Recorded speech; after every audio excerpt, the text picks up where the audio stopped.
take one.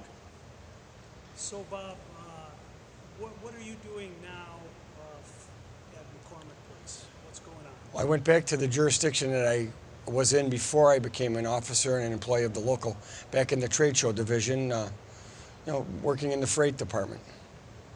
What kind of work? Well, most of the time now I'm a steward for the union. I direct and place guys in different buildings and different places to work each day. How do you feel about that? It's fun. It's a nice job. I get to work with a lot of members that I grew up with. I've been coming down here since I was a kid with my father, so I know just about everybody that works here. And you grew up in a union family. Tell us what that was like. Yeah, well, I mean, I started going to picket lines when I was a kid. I can remember the first time I heard some really interesting words standing by a fire barrel at a place called LK on a picket line. Maybe I was 6 or 7 years old. And I remember my first Teamster jacket was a blue and white. It was a blue jacket with white Teamster logo on it. And I wore that jacket until I grew out of it, wore the sleeves out actually. And I wore a Teamster jacket or shirt just about every day of my life until they decided to take that part of me away, because I will never wear it again. So what was the first time the IRB and the president at the time, Ron Carey, moved against you? Well, tell me how that all... Well, in 1996, they decided to make nepotism and favoritism against the law. And they came in and took the local, cost us a couple thousand members during that trusteeship. Just demoralized the local, caused division within the members, and a local that was as tight-knit as a family, with about 12,000 members at the time. And they just came in and just tore it apart, tried to destroy it.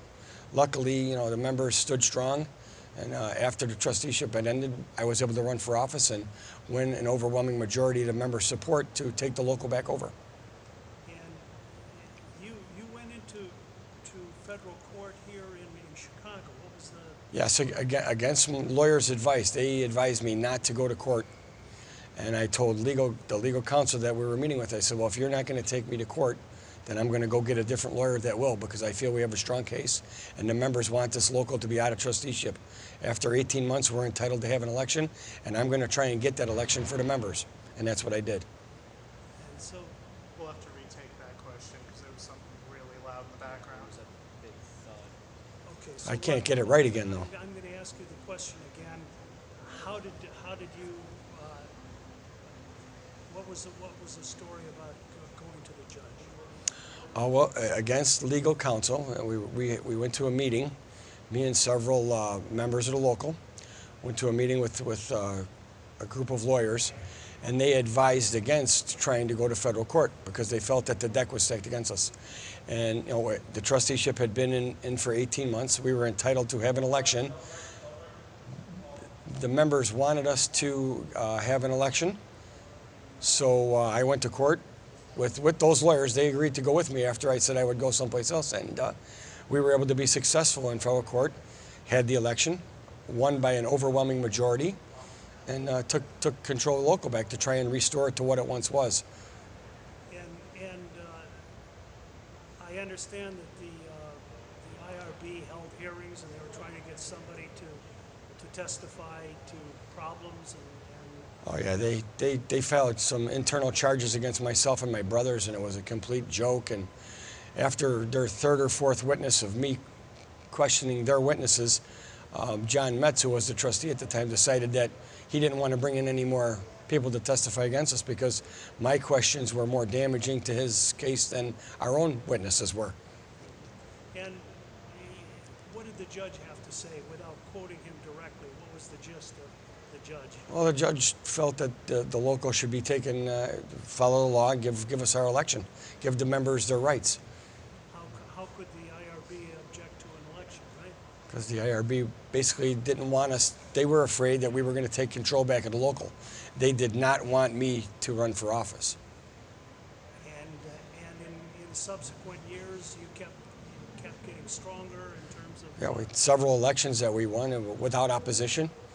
As much as they tried to create opposition, we were able to, again, the membership was satisfied with our leadership. and they didn't like that. So then your father was the head of Council 25, and they went after him again. What was the story there in a few words, if you could do that? Well, they said that he had tried to negotiate some type of deal in Las Vegas, that what he was doing was with the approval of the general president. One of the general president's special assistants were there. The general president was involved in a meeting about what they were doing and was in favor of it. But then when the IRB decided that they didn't like it, the general president turned his back and threw my dad and Dane Passo under the bus. And then later on, the fact that you didn't fire Bob Riley led to further actions against you.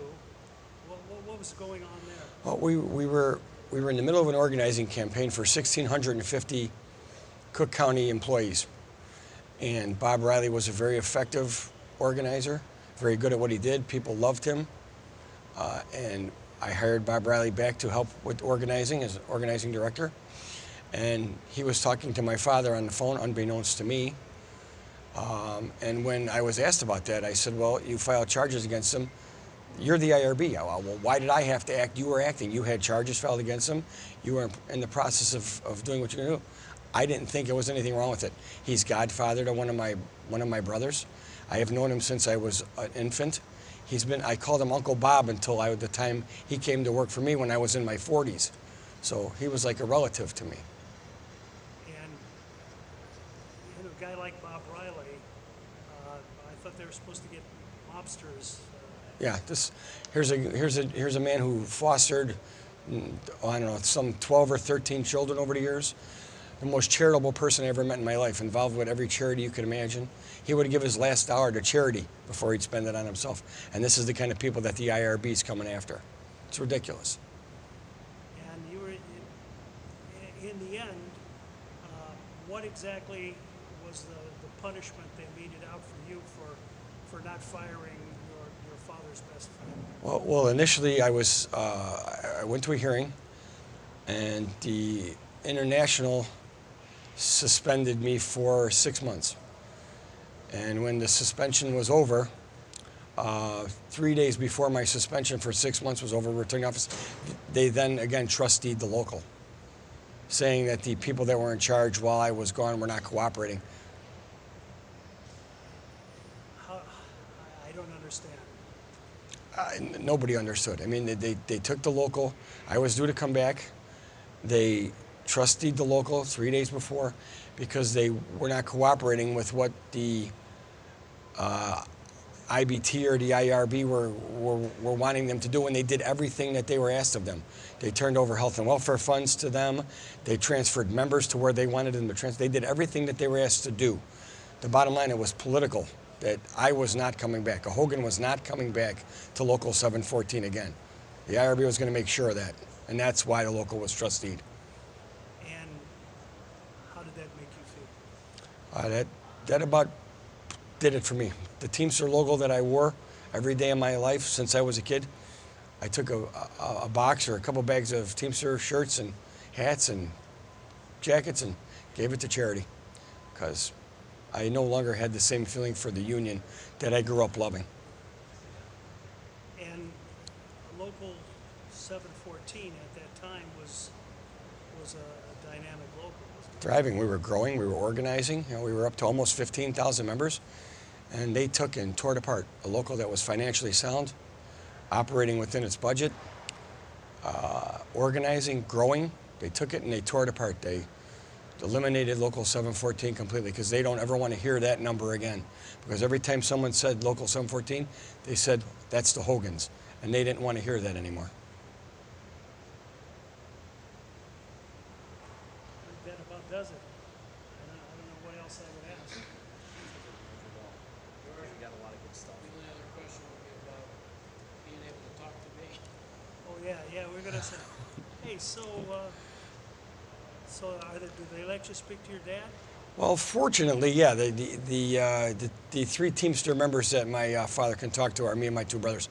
They were at least gracious enough to allow us to do that. Yeah, we can actually see our father. Yeah, it's kind of nice that they did that for us. They're so nice, you know. We should do that one more time with Bill actually walking into the shot. I think that would be pretty hysterical. I don't know. I don't know if Bill wants to. Tell him what you were proposing. I was saying I think it would be pretty awesome if we took that one more time at the end with you walking into the shot and shaking his hand.